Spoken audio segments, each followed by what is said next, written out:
Okay. Good morning. Morning, everyone. Thanks for coming. I'm Barbara Slavin. I direct the Future of Iran initiative at the Atlantic Council. And we have a real treat today. One of the things that I've always tried to do with the program is to take advantage of the incredible expertise out there on various topics relating to Iran. You know, our mission is to present Iran in all its aspects and all its nuances. And so when someone gets in touch with me who has a particular expertise and particular access, I jump on that. And today we're presenting a paper, we're launching a paper on the Sunni population of Iran, which I think is not well understood. And the author, Scheherezade Faramarzi, is someone that I've known of for 40 years. I have followed her work. She covered the revolution, the 1979 revolution. She worked for many years for the Associated Press, based in Beirut. And I fell in love with her byline. I mean, how can you not like a name like Scheherezade, especially if you're reading about the Middle East and working on the Middle East? So when she got in touch with me, I was just thrilled. She's had the opportunity to go back to Iran and to actually go to various places where the Sunnis live. You are Sunni Muslim, yes?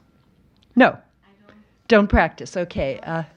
Don't talk about. Okay. I was asked about this repeatedly on Facebook and Twitter, whether you could be an authority on this.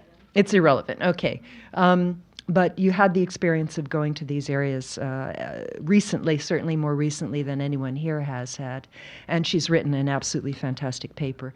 So Scheherezade is going to come up and talk about the paper. And then to offer her own remarks and expertise, we have a good friend of the Atlantic Council, Fatima Amman, who's appeared here many times, who has written about Iranian, Afghan, and other Middle Eastern affairs for over 20 years.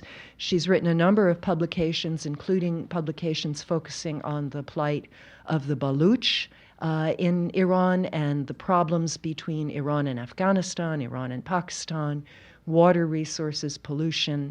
She's just been a terrific writer on these issues. So she's going to talk about the Sunnis of Iran from her perspective. So without further ado, let me welcome Scheherezade to come up and make her remarks, and we look forward to hearing your comments also later.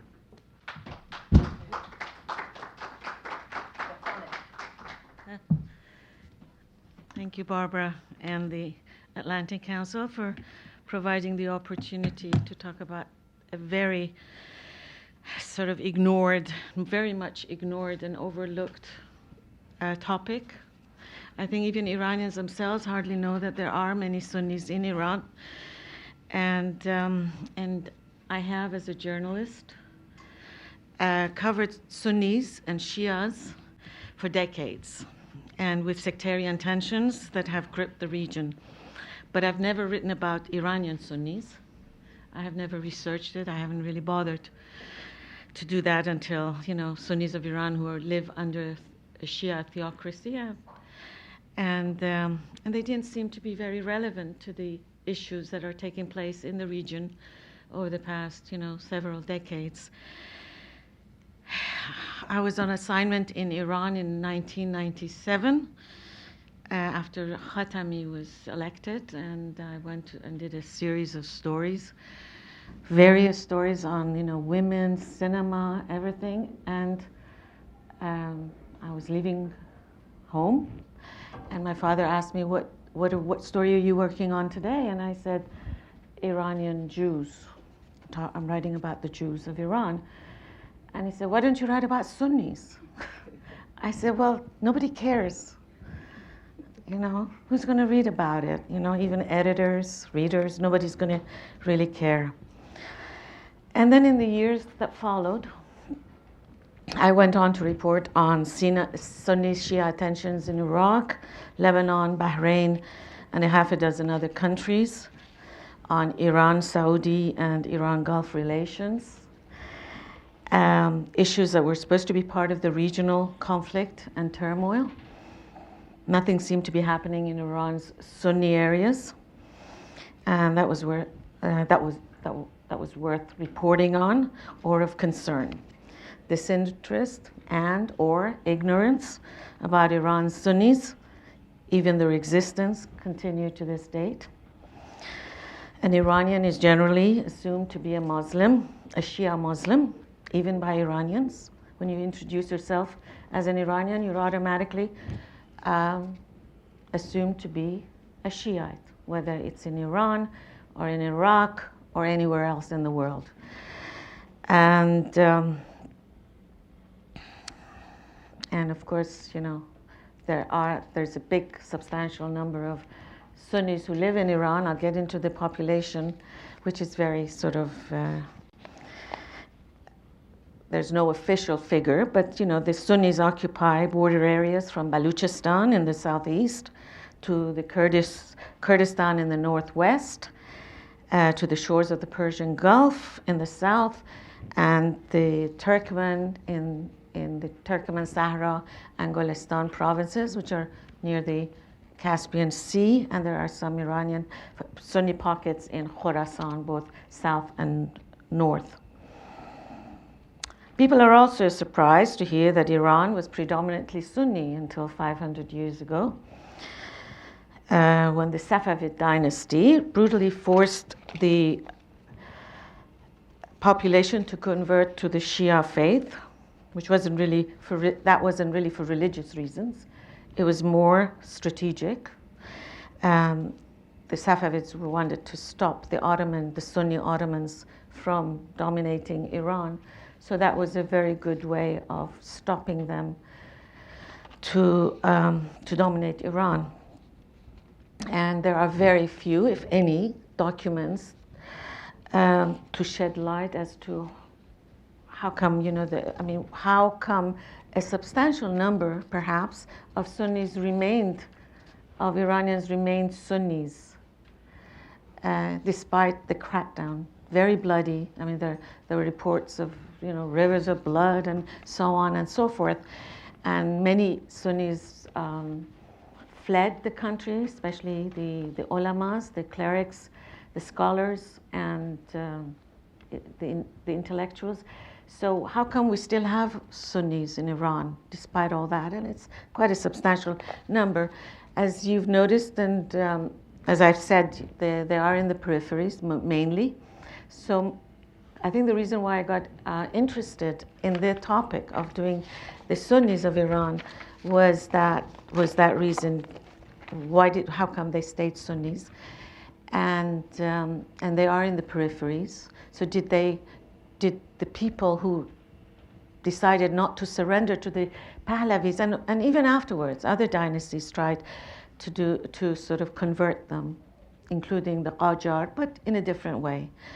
So did they escape to the peripheries from different parts of, you know, in inner Iran, or are those Sunnis, had they already been there? So the Safavids couldn't reach them. So it looks like both, but especially in the very remote areas where Sunnis are, it seems like they have fled, because I have several examples. But most Sunnis don't even know where they actually came from. So if you go to Hormozgan, which is predominantly Sunni, it's by the Persian Gulf, you find Shia pockets, but they have been settled afterwards, like even maybe in the past 35, 40 years under the second Shah, the Pahlavi. So now here we go about the debate about how many Sunnis there are in Iran. And the government, the official, they don't have an official figure. They just say, you know, 99% of Iranians are Muslims, but they don't break down into Shia, Sunni. But if you ask officials, they will say something like between 7 and 9% of the 80 million. But even I would say that's too low, even though I'm not anybody has done any scientific research on that. But I have asked, there's very difficult to find out, but Sunnis themselves, Sunni leaders, and others who are familiar with the Sunni population and geography and demography. They think, they can't agree, but it's somewhere between 50, it's somewhere, let's take the official figure of 7 to 10%. And even the Sunni leaders, they claim it could be as high as 25 million. So I've decided to take the middle range, and I'll just go with 15 million, which is probably even still low, because the last time I spoke to some other people before coming here, they think it's more close to 20 million. But let's say this is not the most important issue right now. And as I said again, I'm just going to go back to some of the. I guess I'm going to skip where they come from. The majority, where they're found. The majority of Iranian Sunnis are from the Shafi'i school. That's one of the 4 schools of Islamic law in the Sunni faith. And most of them are Kurds and the Persian ethnicity, the Persian ethnicity. They're Shafi'is, and there are, of course, a small number of Persians in Khorasan who are Hanafis, and also the Baluch and Turkmen. So most Sunni areas, as I said, they are in the peripheries, and therefore they are among the most neglected and underdeveloped in the country. And unemployment is also highest in Sunni populated areas, but we can't say exactly if that's the real reason. Whether because since they are in remote areas, is it because they're neglected because they're in the remote areas and peripheries? Maybe there are also non-Sunni areas that are neglected as well. So we can't really say that's for sure. At least it's not an acceptable argument. They are discriminated against. That we can say for sure, and because in the Constitution, only a Shia Muslim can be a president or the leader. And of course, this doesn't mean that just the Sunnis are being discriminated against, all other religions. And even the non-12er Shia followers cannot be the leader. And but the Constitution does provide recognized Sunni schools of Islamic jurisprudence as sources of family law and religious education. And the Sunnis demand to implement Article 12 that allows them some rights, certain rights, such as full freedom of worship, have been consistently ignored. And a major demand is to be assigned to senior government and provincial positions, such as cabinet members, deputy ministers, provincial positions, and so on. And of course, I've mentioned in the article that there's some ways of stopping. Not just Sunnis, everybody else, from there's this filter that is used. Is called the gozinesh, and that people fail, but it seems to work a lot with against the Sunnis. Another point of contention, a major one, is Sunnis are not allowed to build mosques in major cities, including Tehran. Although I think there are a couple of mosques in Shiraz, and that's 1 million Sunnis live in Tehran. The government says that there are 9 disputes that there are 9 Sunni mosques, but Sunnis say these are only prayer rooms. So usually they have on major holidays like the Eid al-Fitr after Ramadan and so on, they usually have they go to different embassies like Pakistan, or at least they used to, that I remember, to perform, but the prayers. But this is not to say that Sunnis did much better under the Pahlavi regime. or even before. The father of the last Shah, Reza Shah, he actually scattered a lot of the Sunnis from different, he exiled them or displaced them from their areas so that there won't be a concentration of Sunnis. But he didn't do that for religious reasons. He was pretty secular, but he just didn't want them to concentrate it because he was worried about the, Sunni neighbors of having some influence among the Sunnis, and this was under the pretext of Persianizing Iran. And but despite all these suppression of their rights and so on, the state generally has faced little challenge from the Sunnis, except for sporadic and inconsequential ethnic, sectarian insurgencies. Secular nationalist Kurds have waged an off and on armed struggle for self-autonomy for nearly a century now. And there are some Baluch insurgencies, and there had been in the past some Turkmen, but nothing has really threatened the regime, not before, under the Shah, not here, not now. But in terms of human rights, Balochistan has witnessed some of the highest number of executions. 16 were executed last year, where insurgency crackdown overlaps with war on smuggling. That is, authorities often mask suppression of political activists by claiming they are cracking down on smugglers and drug traffickers.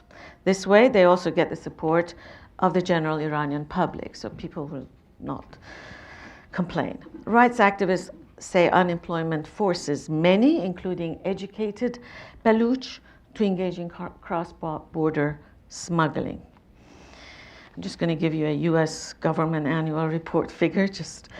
Of 2017 reported, this is about the Kurds, 22 Kurds were executed in August 2016 alone. And at least 120 are in prison on charges related to their beliefs and activities. I don't know, am I taking too long? Maybe if you could talk about the Salafis. About the concern about, Yes, that's where I am right now. And I know this is the topic that is would interest a lot of people here about the Salafi jihadi concerns among the Sunnis. This is not a major concern right now, at least now, and the extent of influence of Saudi ideology in Iran is open to debate. We don't know, and I believe there isn't much. And it's perhaps also due to the fact that Iran Sunnis are not a homogeneous community, so it's difficult to gauge the degree to which they're affected by the rising Iran-Saudi rivalry. The most visible so far of Saudi meddling has been through the Persian language television channels, but even here there's no evidence that the broadcasts have radicalized Sunnis or encouraged them to take up arms against the Iranian state. And what is very surprising, that I have been surprised, is that the Saudis don't seem to really care very much about the Sunnis like the Iranians do about the Shias in the Arab states. The Saudis are supposed to be like the torchbearers of Sunnis around the world, but there is some kind of apathy. Even the Saudis inside Saudi, I've talked to Sunni clerics in Iran who say that when they were studying in Medina or in Saudi, that Saudis were surprised to know that there were Iranian Sunnis. So it's a bit, it is a bit strange. Not that they haven't done anything. Of course, they know somewhat. It's, but I think this question needs more research. I haven't done much on that yet, and some have suggested it's because of racism against the Persian race, which I'm not sure if that's totally true, or they're afraid that Iran would, it would provoke, if they interfered, it would provoke Iranian, meddling, so on, with the Shiites in Saudi Arabia, but Iran is already doing it, so I'm not sure how much more they can do. And so we have, well, there are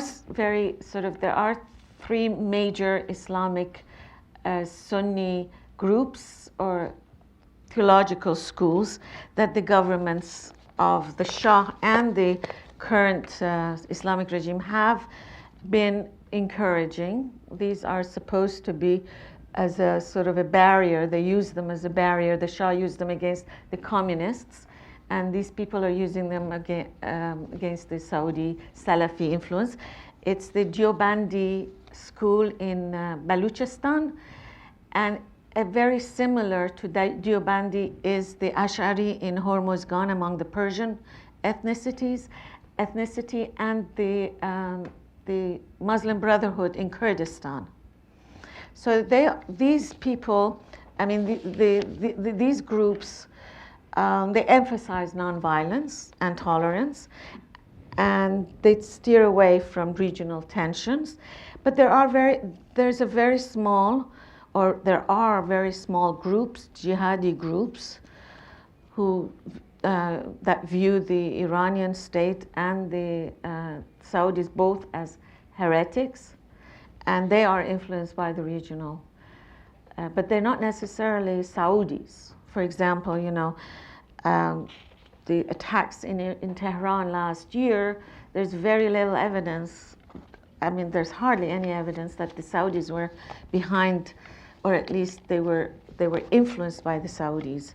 And it seems like they were influenced by the Kurds in Iraqi Kurdistan, which has been quite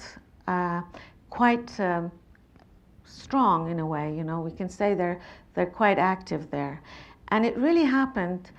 The way I mean, even Kurdistan is still not very. Iranian Kurdistan is not. It's still. The issue there is secular, it's nationalist, but there is a small jihadi group or groups, but they have been imported from Iraq, especially after 2003 when the Americans bombed the Ansar al-Islam in Kurdistan, and just a few hundred, we don't even know exactly. Some say 400, some say 200, some even say 100. They fled to Iran, and the Iranians allowed them because, they could use them against the Americans in Iraq. So they allowed these Salafis and so on to come. And of course, the Abu Mus'ab al-Zarqawi also came to Iran after he left Afghanistan in 2003 or even before that. So there is this very contradictory, thing about the Iranians. I guess it's very common. The Americans have used, Salafist religious groups in their drive to reach their own ends. The Israelis have used Hamas and so on. So it's nothing new. But we don't really hear about Iran doing that, and which sounds a bit strange. Even Al-Qaeda's Bin Laden's family arrived in Iran. I'm not saying that Iran had anything grand designs, but definitely it wasn't unhappy to sort of encourage them against the Americans, especially with Abu Mus'ab al-Zarqawi in Fallujah. So even though Zarqawi was supposedly carrying out a holy war against Shiites. So I know it's full of contradictions. We cannot, there's no rationality, anything to do, that we must. So this is pretty much, I just want to go into some of the, do we have time for improvements or forget it? Why don't we save that for the Q&A? Okay. All right. Do you want to speak in front or do you want to speak fine. Okay. But why don't you go quickly and we'll save some. All right.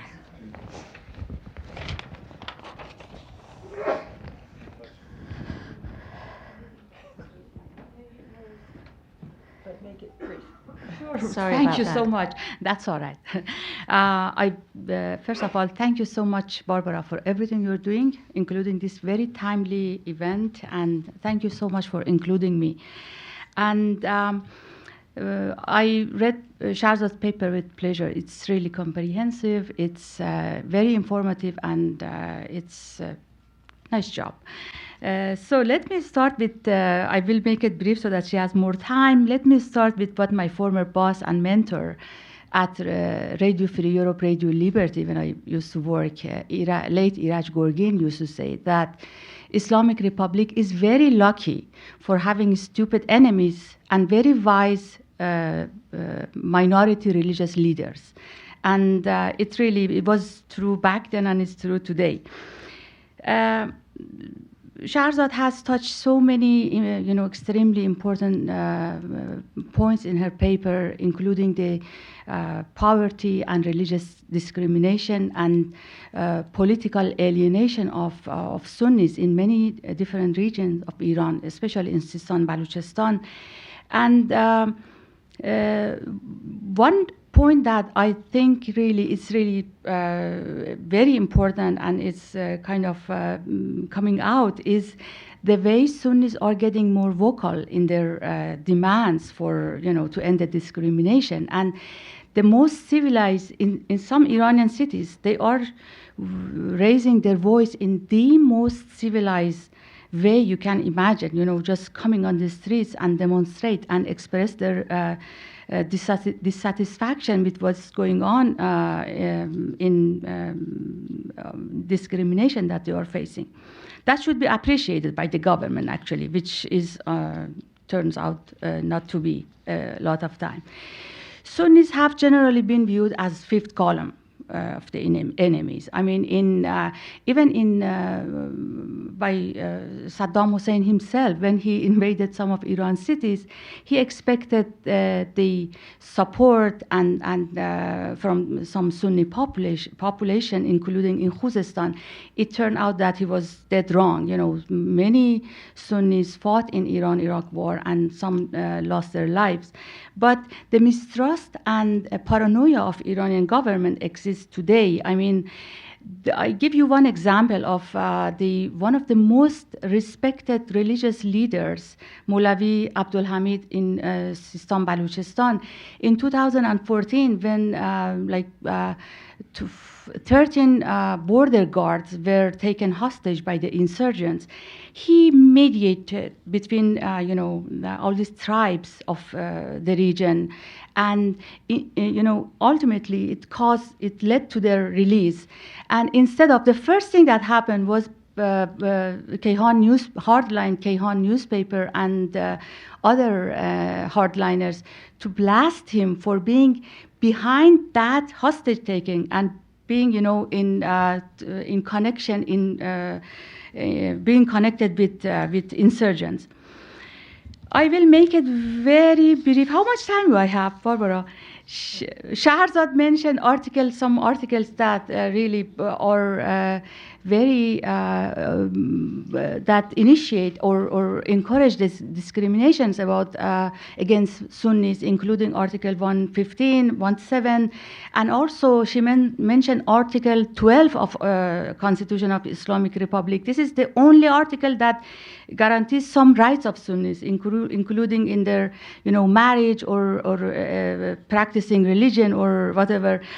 But a major part of that same article is that Article 15 will never change. It doesn't say that, but Article 15 was that, the president has to be a Shia, supreme leader has to be a Shia. There is no Sunni in the Expediency Council, no Sunni in Guardian Council, no women as well.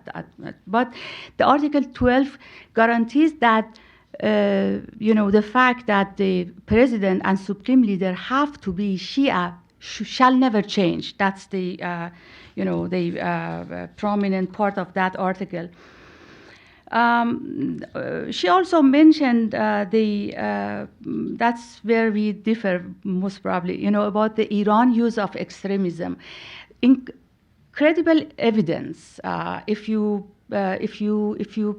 count Bahman Amouyi as a credible journalist who has spent so many years after the Green Movement in prison, and he had interaction with the Salafi prisoners and Wahhabi prisoners in various places that he was. Iranian government may have supported these groups to fight leftists, Kurdish nationalists, and even moderate religious leaders. You know, since they don't believe in any nationhood, they don't believe in any institution, they don't believe in any, NGOs or something. So that was the best choice in some cases, to use them to fight the activists, basically. She mentioned that some steps have been taken, including, as appointing a Sunni as a Vietnam ambassador to Vietnam, and also she rightfully mentions that a lot needs to be more, needs to be done as well, and one important point that Scheherezade mentions is that now, talking about religion is more effective than ethnicity. In fact, that in 2005, Mahmoud Ahmadinejad, former President Mahmoud Ahmadinejad, appointed a Baluch as the governor of Sistan Baluchistan, Habibullah Dehmarde. He was Shia, and he was, his university colleague. So he sold him as a governor as a Shia, not as a Baluch. They would not mention easily that he was Baluch. One other point that I would like to make is that Iran's policy toward Sunnis and Shia around the world has been driven by its, conflict with Saudi Arabia and many other Arab states. I can give you examples. It's not that they, with all this Shia empire that we hear these days, that, exporting Shia revolution, it really, in many cases, is not correct, I believe. All these Afghans who are under attack sometimes in Iran, all these refugees, they are poor Shia Hazaras. Rich warlords, all Sunnis, have enjoyed generosity of Iranian government for so many years, and they were preferred over that poor Shia population. Iran, did not really and actively meddle in Pakistani Shia-Sunni conflict. There were some really bloody crackdown on Shias by Sunni militants, Sunni extremists, and they accept some, warnings sometimes to Pakistani government and call for unity between Sunni and Shia. They stayed away from active engagement in Pakistan.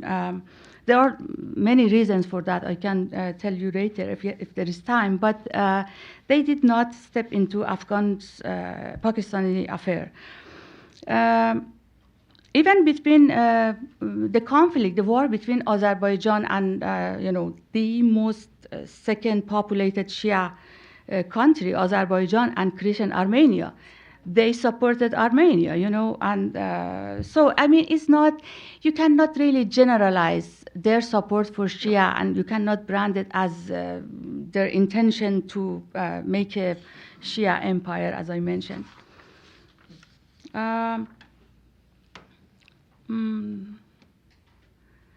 So I can end it here. Maybe we'll take the rest of the Sure. day, if that's okay? Sure.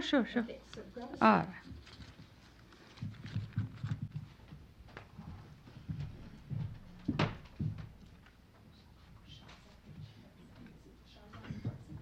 Scheherezade.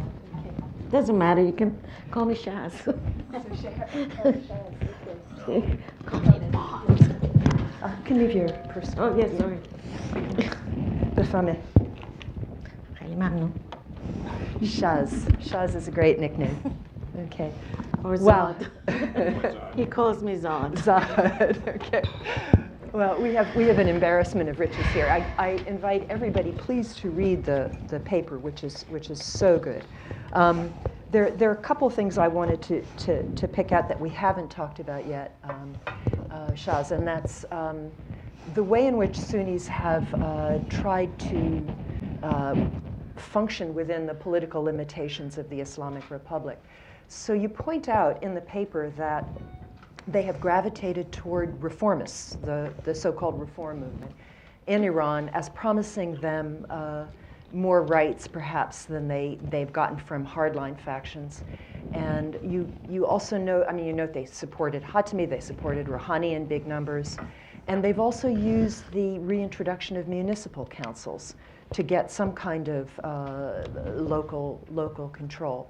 So if you could talk a little bit about how Sunnis have used the political system, and also, we've had massive protests in Iran last few months, but they don't seem to be Sunni focused. They seem again to be more ethnic focused or economic focused.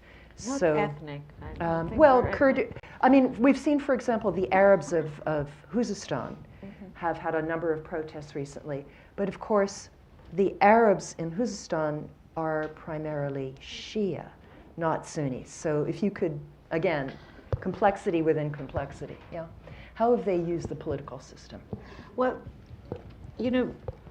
I could say, even before Khatami was elected in '97, but ever since then, they have used the reformist channel.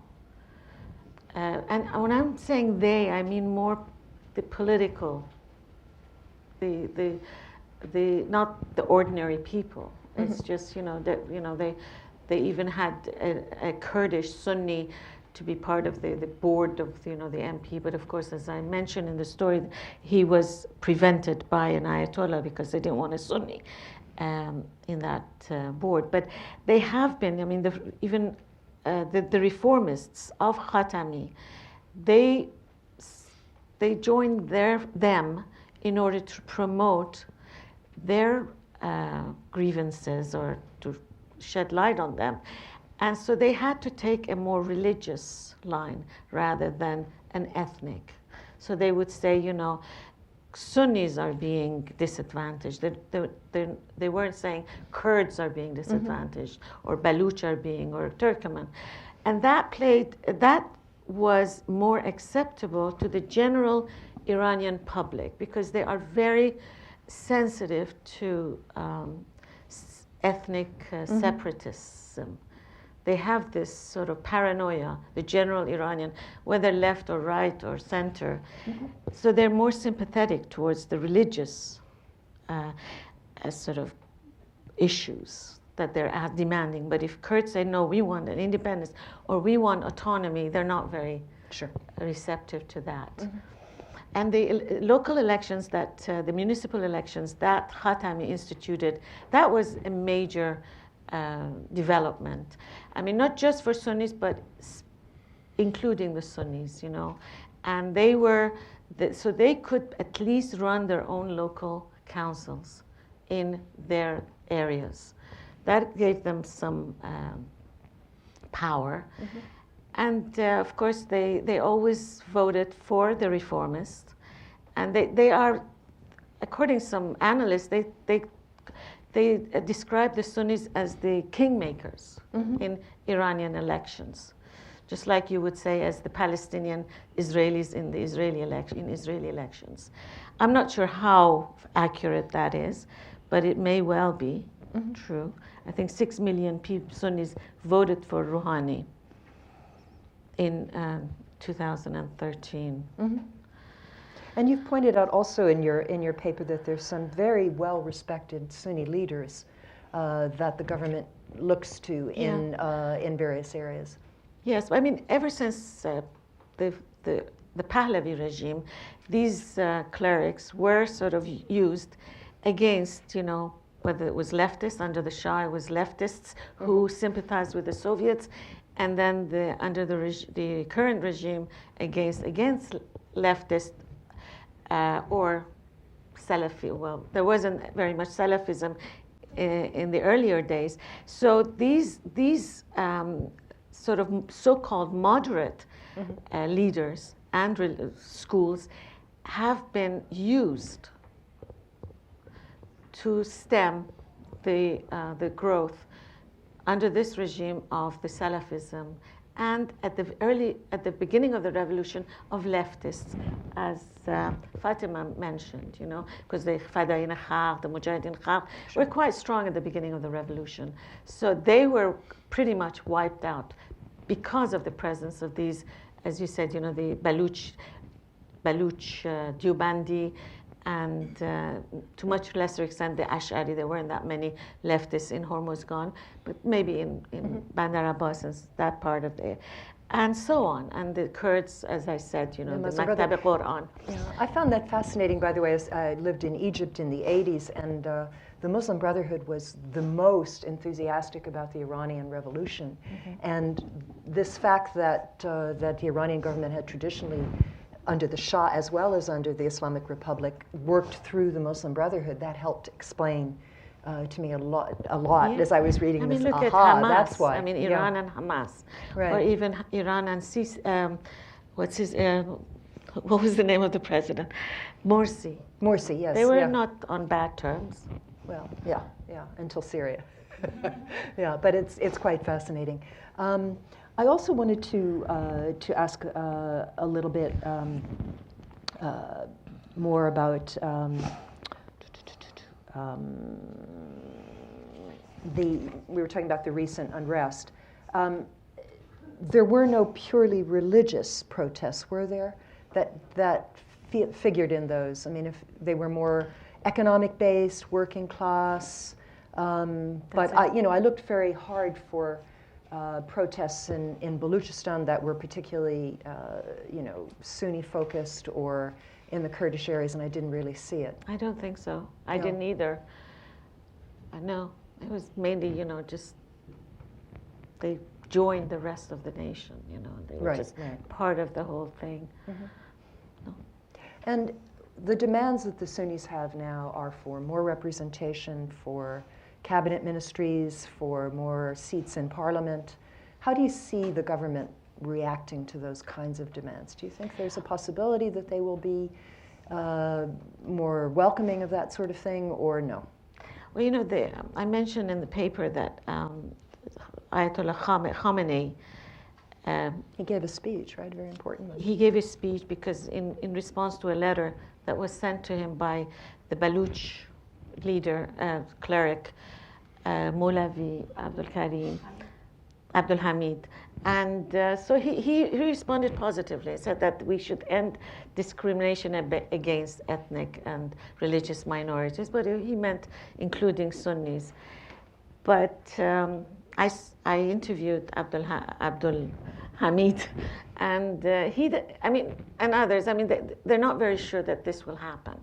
It's not because Khamenei doesn't want it. It's just that there's a very, very, very powerful hardline clerical establishment that will not allow it. They are paranoid about they think that if they give Sunnis any kind of position, they will be privy to all the state secrets and so on, and they will share it with the Sunni state. So there is an extreme paranoia among that religious group. Maybe they're using that as an excuse. It could be for either reasons or both. But whether it's going to get better, I think it has already, as I mentioned, it has gotten better. The Sunnis, as I said, especially since the 2009 elections, I've noticed a lot of people, Iranians they have noticed that there is a Sunni minority. People never even thought about Sunnis. I don't think even Iranians understand there are Persian Sunnis. They might know there are Baluch Sunnis and Turkmen Sunnis. I'm pretty sure most Iranians don't even know there are Persian Sunnis. And the fact that they were sort of rallying behind the people during and after the 2009 elections the people who were being arrested and imprisoned, and the word Sunni was like top of, all the social media, which was surprising. It's the first time people were really sort of supporting. They may have done at the very beginning of the revolution the Kurds, but not as much as to sort of leave the country. That the Iranians won't accept, or the Baluch. This is something, a red line. And one to you, Fatima. You've pointed out, I think, very accurately that Iran has not played the Shia card in Pakistan, that its policies in Afghanistan have been fairly nuanced in terms of working with Sunni warlords when it was appropriate and so on. But obviously, the attitude in the Arab countries is different. And I mean, starting with Lebanon, the Iranian willingness to work with the Shia populations, the downtrodden Shia populations of the Arab world, has been quite different. So I wonder how you account for that. Why has Iran been more restrained in South Asia than it has been in the Arab world? In Arab world, if you count Hamas Well, is it's a true. Sunni They have worked movement. with Sunni organizations as well. But Hezbollah. Hezbollah and Sunni. For Iran, the main factor behind how it treats its Sunni and Shia around the world is really how politically significant it is for Iran. In Yemen, for instance, even if they were not Shias, I think Iranian would have supported them, because this is based on their rivalry with Saudis. It's based on that animosity that exists between the two countries. And Iran has shown that it has really no interest in. There have been slogans. They have said that many times in the past, but that to make to invade the world, as MBS just recently, a couple of days ago, mentioned, expand the Shiism around the world. I don't see that. It's kind of ridiculous, given that Shia is a minority population in Islam. I thought those remarks, for those of you who didn't see it, Jeffrey Goldberg, the editor of The Atlantic, interviewed Mohammed bin Salman, and bin Salman made this comparison to Hitler and said that Ayatollah Khamenei wanted to take over the world, and not just the Middle East, mind you. And Mr. Goldberg did not even push back on it, which was extraordinary. So we have this tendency. Iran is a very powerful state, but we have this tendency sometimes. Very pragmatic. This tendency sometimes to yes. accept Iranian propaganda, and even Iranian propaganda doesn't go that far. I remember, you may remember the former publisher of Sharq newspaper, Mohammed Atrianfar. I don't know if you knew him. He had this line about how Iran's influence would not extend beyond the range of its carpets. It was very nice, and in Farsi it was much more poetic. Of course, Iran has some very large carpets. I'm going to open up now to the audience. We have great people here. Yes, please, say your name and wait for a microphone if you would. Yeah, thanks. Sorry, first there, and then we'll go. My name is Brenda Schaefer. I'm a fellow here at the Atlantic Council, and I follow ethnic politics in Iran and wrote a book about the Azerbaijani minority in Iran. And so through your research, and thank you for your research and your presentation, I think you illustrate to us the complexity. Do we view these groups in the lens of Sunni, or is it actually people of the province, by location provinces, or their ethnic identity? And I think through reading your report and hearing your answers, you reveal the complexity, that it's not just like any person who's from Iran or from anywhere to say, what's your primary collective identity? And even for many people, they're even secular, so it doesn't really matter, these labels, right? Are in a sense, by defining this group as Sunnis, are you actually, is this the appropriate lens for people to analyze this phenomena, or maybe would ethnic identity or provincial identity be more relevant? And I could just say that anecdotally, watching the demonstrations in December in the Kurdish regions, most of the slogans were in Kurdish, and the Azerbaijani regions, they were in Azerbaijani. I mean, there was an ethnic upsurge, but or even if we look at the attacks in June in Tehran, ISIS says they were ISIS. The Islamic Republic says they're ISIS, right? We have no evidence that this wasn't ethnic-based, and it's probably the fact that it was 5 Kurds was probably more likely that this was ethnic. But we tend to accept the regime's view that as you said, regime and the opponents, because everyone is sort of afraid of the ethnic card in Iran. And if there isn't something that's not only, I agree with you completely that Iranian foreign policy is pragmatic to an extreme almost, that your example of Azerbaijan, Armenia, that that the Islamic Republic of Iran can support, the expulsion of and creation of a million Shiite refugees in Azerbaijan and cooperate with Christian Armenia. But this also illustrates the ethnic issue, because they were, of course, afraid of a vibrant, prosperous Azerbaijan on its border. And probably the dichotomy of your question, why abroad, why far away do they support Shia but close they don't, is this pragmatism. If you support the Shias next door, that could actually be irredentism. It could have implications. You support Shia in Lebanon, that's far away. It doesn't have any security elements. So it's easy to be ideological when it's far away and doesn't affect that. Okay, so I guess the question is, does ethnicity really trump religion for many Iranians, and how important is the Sunni factor in terms of people's identification and views of the government? So, how would you respond? I think That's you you. want to. I think ethnicity is far more important, or has been far more important, because of fears. There's a lot of sort of so-called separatist movements. I'm not sure if they really, like the Baluch are, as much as they are the Baluch and Pakistan are. I think they're much less in Iran. But there is the danger, and Kurds, of course, they have been asking for either, self-autonomy or separation for a very long time.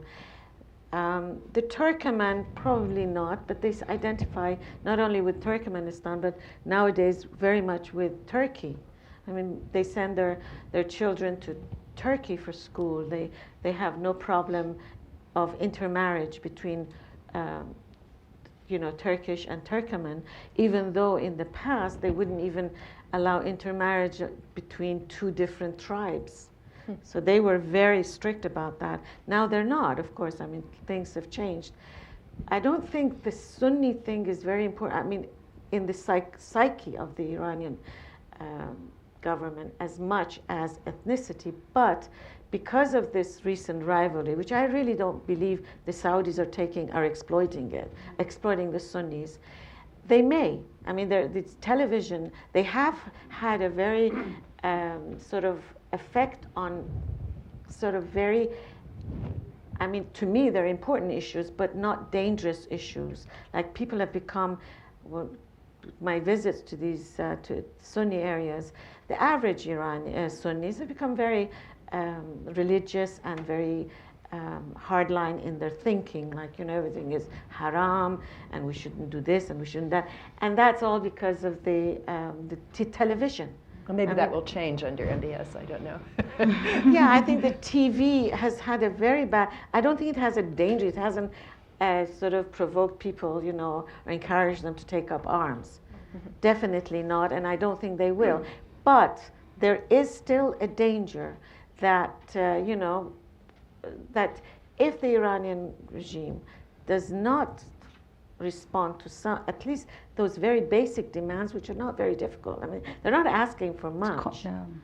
If they don't, yes, I'm not talking about the TV, but there's an explosion of social media that are becoming more and more hardline. So there is this danger. And, Salafis around in the region are going to take advantage of it. And they have been. They haven't been successful so far, but they can be.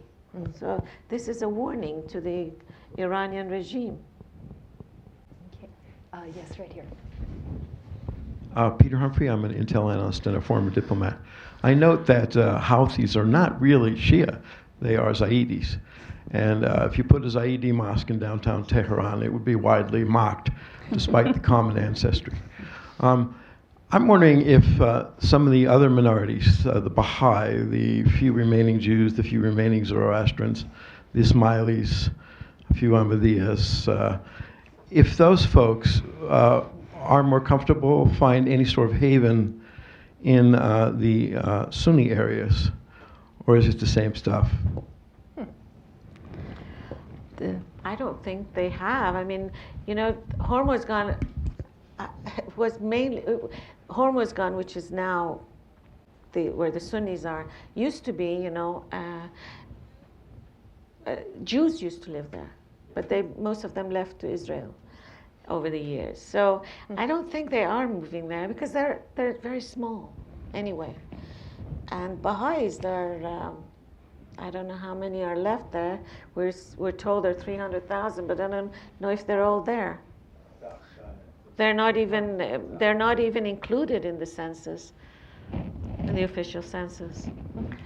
And also let me add this, that compared to Sunnis, I mean, Jewish population and Christians enjoy more freedom. Yeah. It's really, I mean, even though the population is bigger, it's really broader the Sunnis. But say, you know, they are not allowed to have a mosque in Tehran with 1 million population. There are prayer houses. It's completely different from mosque. It's there is no management, there is no fund, there is no, all things that the government would take care of a mosque. It doesn't apply to a prayer house. But Jewish population can have synagogues. There are plenty of churches in Iran. But it's really very interesting phenomenon. It is interesting. But you know, even under I the wonder Shah, why. I mean, is it just seen? Is it because of It's the way? more recent, you know, as she mentioned with that. No, actually, the mosque problem was even under the Shah. There were no mosques. So it's not The just population wasn't as big as it is right now. but still, I mean, No, it's in the Tehran. capital. You know, look, I've been in Iran, during, the celebration, the morning Ashura, during Ashura. And, you know, the anti-Sunni fervor of the crowds, in a way, I mean, they're protesting Yazid, they're protesting the Sunni establishment of the Muslim world, right? So, you know, Sunniism is more of a threat in a way than Christianity or changing or now. Judaism, yeah? Yeah, it's changing. When I was growing up, I want to add something about this while you ask. Is that very Do you want a microphone? Let's give you a microphone. You can say who you are and ask a question too if you want. Actually, I want to add something. Yeah. Hi, so my name is Fariba Paju. I have been journalist for 17 years in Iran, and I recently graduated from Medical School, Northwestern University. So, and I'm freelancing in Washington right now. But about this why, and I think for answer to this question, you need to go to the roots of the differences between Shia and Sunni. I remember after Supreme Leader Ali Khamenei wrote that response to Abdul Hamid Molavi's letter in just last Ramadan, the Eid al-Fitr, like Fitr. So the Sunnis in Tehran had a prayer in the houses, in their house, but some radical groups, Shia radical groups, attacked there, and everything done, even after that letter. So I have been many times, in the Shia groups when they have in Ashura, this celebrating, yes, I don't know, celebrating or something like that. Mourning, yes. So they believe that Sunni and Umar killed the Fatima. The Fatima is Ali's, yes, and put it behind the door. So their propaganda against this a lot. And when they are crying, when they are beating themselves, they are thinking that the Sunnis are their enemies, are Fatima's enemies, there's Ali's enemies, Ali and Fatima, the Shias, of course, you know. So it comes from the heart, it comes from the religion. Why they don't like Armenian or Assyrian or Zoroastrian, but they don't have anything like any common things. The Zoroastrian are not very close to their beliefs, or they are not enemy together. Like Yeah. Yeah, so this is the roots why they hate Sunni and they don't let them to have the mosque, for example, in Tehran. And just so I want to add some things more. Iranian, yeah, I have a lot I'll make to you a say panelist next time. Sorry. So okay. Iranian are mostly. I left Iran like last year, so I am a little bit familiar with Iranian. Are familiar with Sunni. Iran have Sunni people in Hormozgan, Baluchistan, Bandar Turkmen, South Khorasan, Kurdistan, West Azerbaijan, Tehran. So many Iranian are familiar with how many Sunnis. And the Sunnis, 2009 and 2013, voted to reformists. I'm not sure about now how they are agree or disagree after the uprising last month. And also, I have been in prison 2009 for 6 months. So I had cellmates. Then she was, as we talked last night. So she was now she is part of PKK. But at the time she was just a student, and they arrested her. Her name was Pakhshan. So they bring her to the cell, and she was with me, and we had a lot of time to talk. You know. So she was. You know, when we were talking about the Sunni stuff, Sunni, Shia, that's kind of Shia, and she was Sunni. So we didn't have, because they are Shafi'i, Sunni, they are very close to Shia, like something it's very.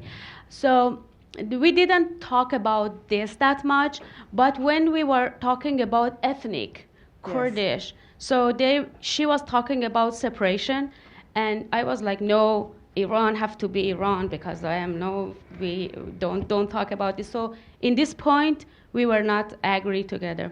Sorry, I talk a lot. No, that's quite all right. We appreciate your comments. I'm going to go to Faye now, if you give her a microphone.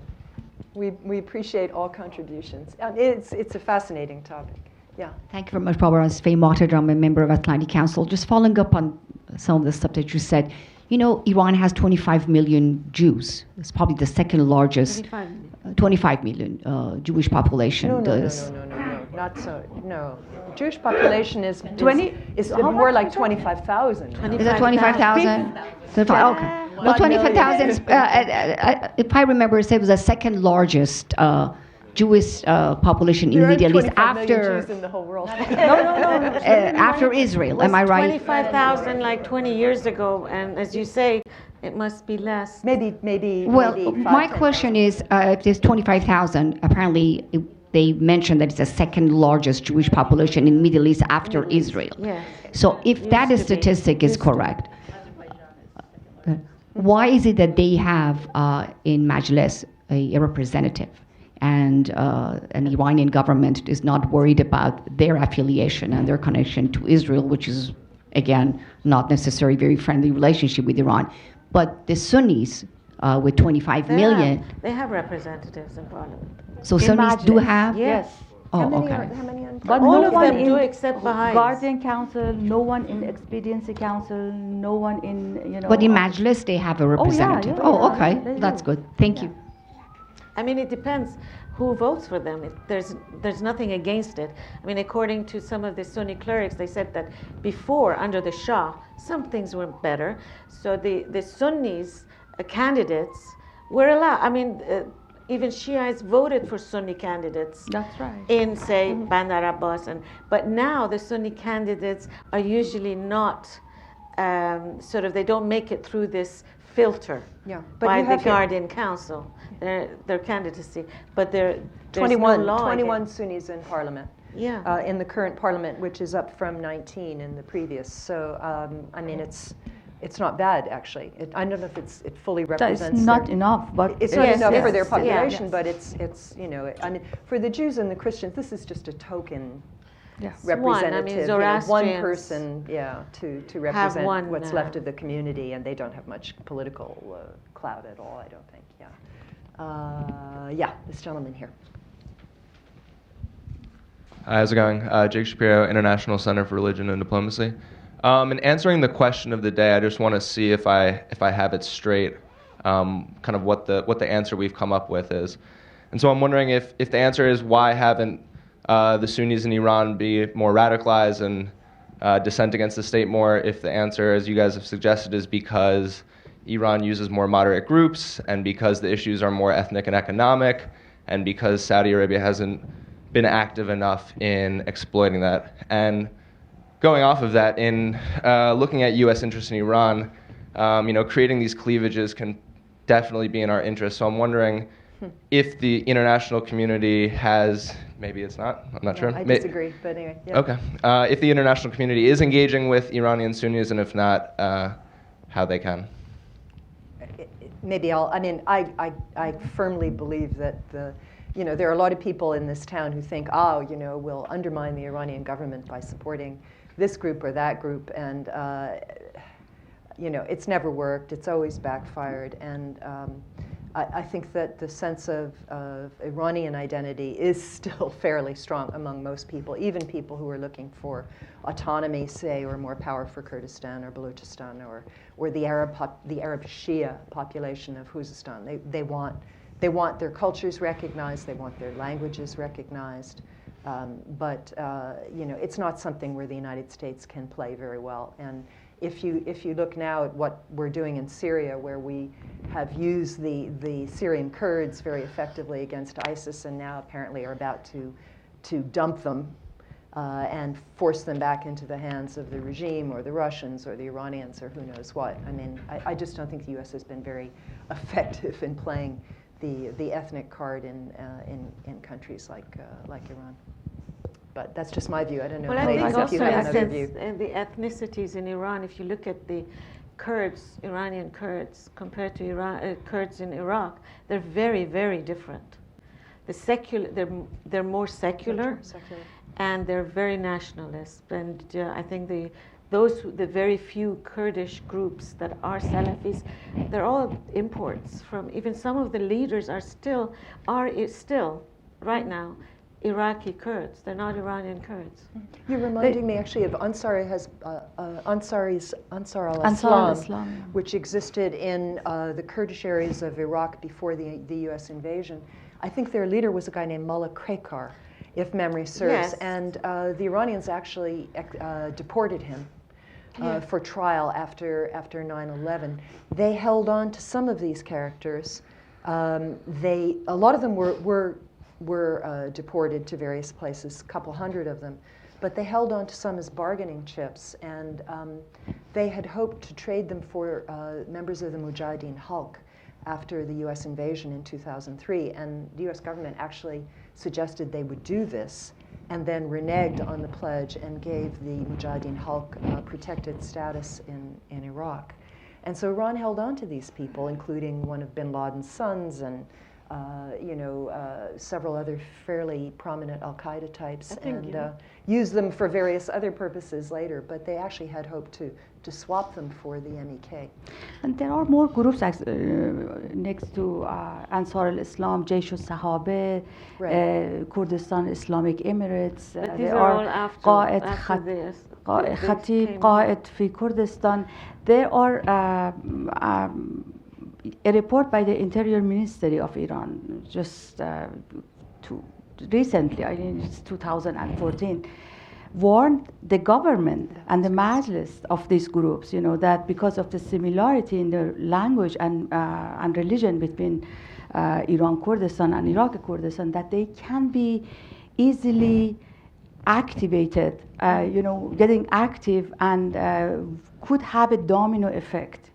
So they are aware. They have been monitoring these groups, and if we find the report about the using enemies against my enemies, enemies of enemies is accurate, so they may have made some use of them, using them as weapon against. I think also in Baluchistan, which we have seen a lot of, things going on, and again, it's a very, very small.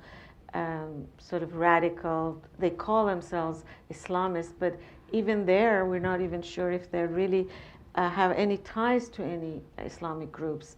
They have no money. If they were getting help from the Saudis or any bigger Salafi network, they would be much better off. Mm-hmm. And they're made up of 10, 20 people only, like Abdul Malik al-Rigi. But the Baluch in Pakistan are very much radicalized. So it's the same as with the Kurdistan. So I think we still have time not to let these people to be radicalized, you know. There's still, I mean, that's why I think this is very important, to keep on reminding ourselves it's not going to be forever, you know. We can easily see Baluchistan or Kurdistan of Iran turn into their neighbors, you know, their ethnic extensions. Yeah. Can I ask? I want to comment on that, if I may. Just one sec. We have a question from the gentleman down there. Let me go to him, and then we'll come back here. Yeah. My name is Yahya from Voice of America, and I was a journalist at that area. And actually, I make many interviews with the leaders of Ansar Islam. I want to just tell you about the Ansar was like a Salafi jihadist beginning when one of the main party of Islamic group in Iraq, they split it in three parts. One of them was Ansar Islam. But Ansar Islam, you can say now there is not, because they join in the Ansar Sunnah after the division. And you know, after first when the United States attacked the Ansar in Tawela or Biara, they fled to Iran. But Iran, they use it. For example, they use all of them. Like they said, for example, Halgut Afghani was one of the best, the interest leader after Mullah Krekar. They use him. He was fighting in Fallujah. And so Iran, he used everything. They're an equal opportunity I have a employer. question, actually. Like everybody else. Like they're just better at it, unfortunately, Iran than others. is powerful in Middle East a lot, and he dreamed for Hilal Shia. So now maybe he completed that. But that it's dream. really wrong game. It's bad. It's a It's bad- always it's a bad. bad game. Okay, bad game.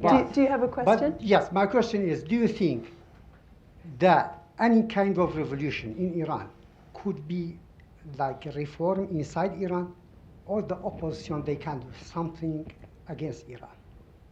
Sir, your question is... If there is going to be a revolution, if there come to any revolution, would that be, you know, from within Iran? I don't think or there will outside? ever be a revolution. I mean, I'm very comfortable saying that. Yes. Oh my God. You know what the Iranian people went through for just one revolution is really enough for the whoever lifetime. wants it is dreaming. Can I ask Scheherezade a question? Sure, please, and then I'll go to you. Scheherezade, you mentioned in your writing that you quote a former retired Kuwaiti official as saying that Saudis and other Arab states would not try to provoke Iran, you know, out of fear of backlash or Iran's reaction. But now I'm curious about I disagree with him. I mean, or at least I don't believe it's totally, you know, it's 100% accurate. It's maybe part of it. And I have no answer for that. I really think there must be more research on that. Sure. And I would love to continue it. I mean, this whole paper is not done yet. Sure. I mean, It's this is a just piece of it. It's just a piece of it, and Absolutely. I've been working on it for You know, based on the several years. interviews by MBS these days, you know, it doesn't fit with that, with his thinking. You know, that it doesn't seem to me. He doesn't seem to me like somebody who really cares about provoking Iran, or he sounds like somebody who is trying to get the reaction from Iran and even provoking Iran. You know.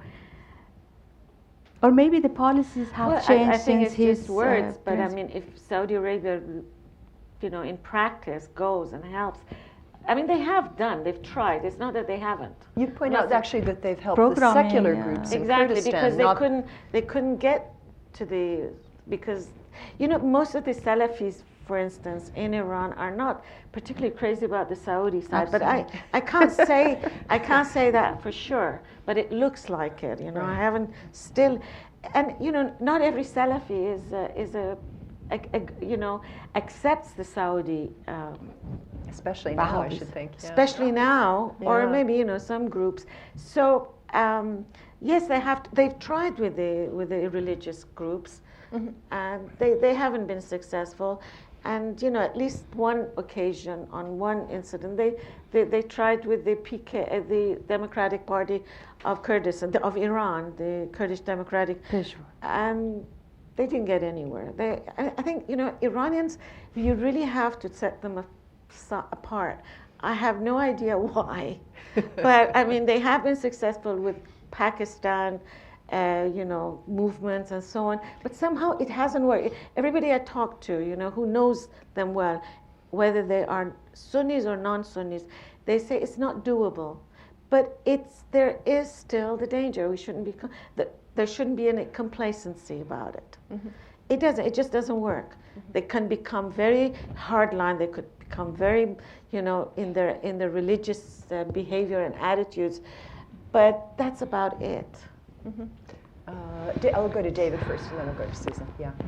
Quick comment and then a question. This is David Leyland, who knows a lot about these areas. David Leyland. I was in a meeting with the Governor General of Sistan Balochistan a few years ago, and interestingly enough, he was a Kurd and had no facial hair whatsoever. Question is, in your opinion, what is Jundallah trying to achieve? And I was under the impression that the Saudis were supporting them, but you seem to think that that's not the case. This is what I've been told. I haven't been there, and I believe it. Jundallah is now Jaish al-Adl, which is a bit less even violent than Jundallah. So, I've been told by very, very Baluch people inside and outside Balochistan that they're not that popular. They don't have money. They hardly have any. They're pretty much cash strapped, and I doubt it. I really doubt that the Saudis are getting anywhere with them, even if they have tried. Interesting. But that doesn't mean that they have not, that they did not try to influence. This is getting more and more important with the development of Chabahar and all the commerce that's going to be going. Yes. Yes. So what is going on? What Across the border.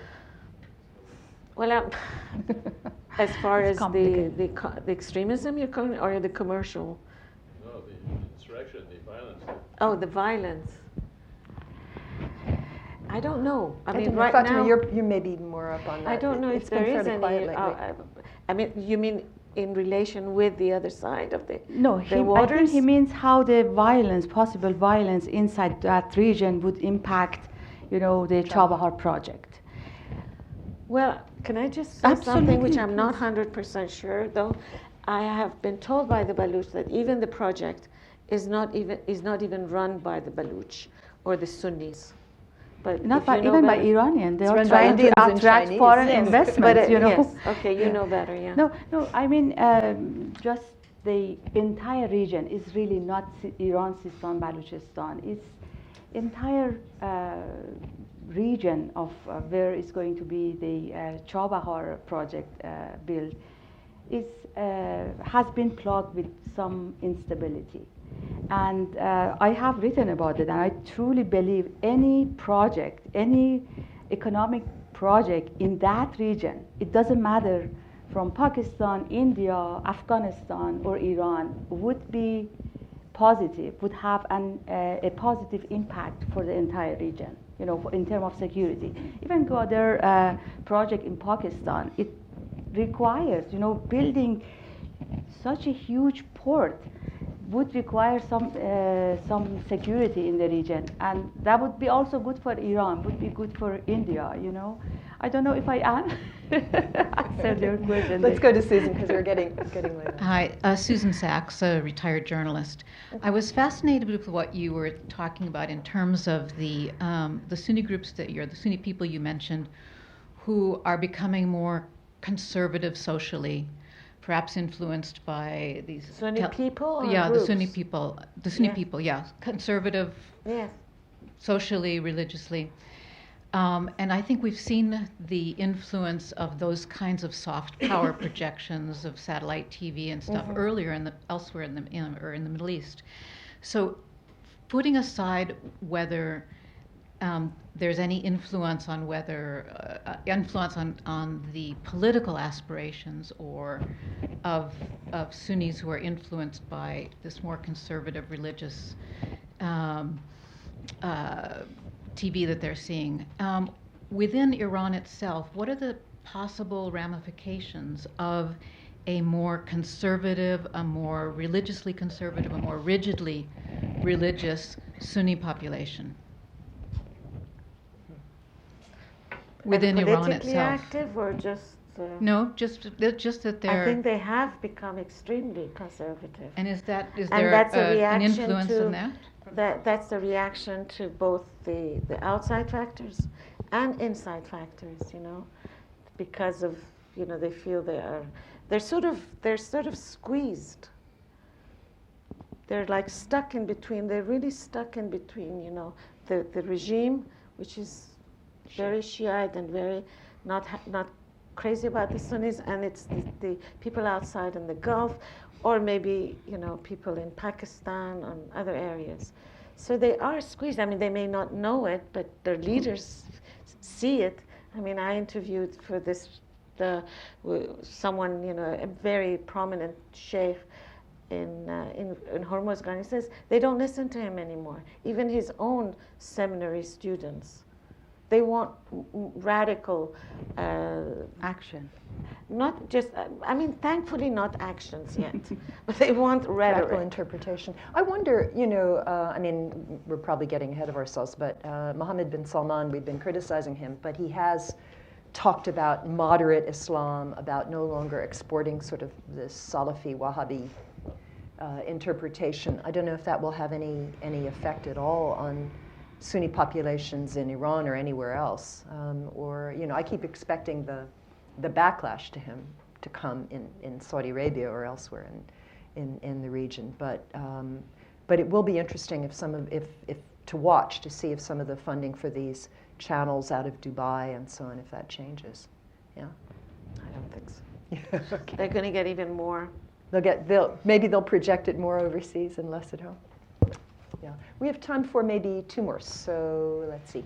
We have one over here. Yeah, we'll take that. Is there another one as well? All right, we'll just go with this gentleman over here. Thank you. Hassan Rashid at the National Ground Intelligence Center, Intel analyst.